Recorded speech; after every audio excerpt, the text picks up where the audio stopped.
सच में ये सब एक जैसे ही होते हैं। लड़कों के बारे में बात कर रही हो? ये जो इनकी ब्रीड है ना, ये ऐसी ही होती है, कभी भी वफादार नहीं होते। अरे ये म्यूजिक की आवाज कहाँ से आ रही है मुझे? हाँ, करीब से आ रही है। वैसे म्यूजिक बहुत ही अच्छा है। ये म्यूजिक ऊपर वालों ने लगाया हुआ होगा। रुक जाओ, अभी पूछती हूँ मैं इन्हें। अगर म्यूजिक सुनना है तो अपने घर में सुनो ना, हमें क्यों सुना रहे हो? एपिक, यहाँ आने का मकसद पूछ सकती हूँ मैं? तुम हर वक्त इतने गुस्से में क्यों रहती हो? तुम्हारे लिए ये बहुत जरूरी है। इतना डिप्रेशन अच्छा नहीं होता। म्यूजिक जो है वो रूह की ग़िज़ा है। हाँ।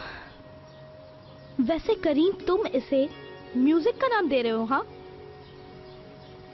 तुम्हें क्या लगता है इसे म्यूजिक कहते हैं? म्यूजिक का मालूम है तुम्हें क्या होता है? ऊपर से कह रहे हो कि ये रूह की ग़िज़ा है, इससे गुस्सा ठंडा होता है। ये सुनकर मुझे और गुस्सा आ रहा है करीम। वैसे एक और आइडिया भी है। रिलैक्स हो जाओ और काउंटिंग शुरू कर दो।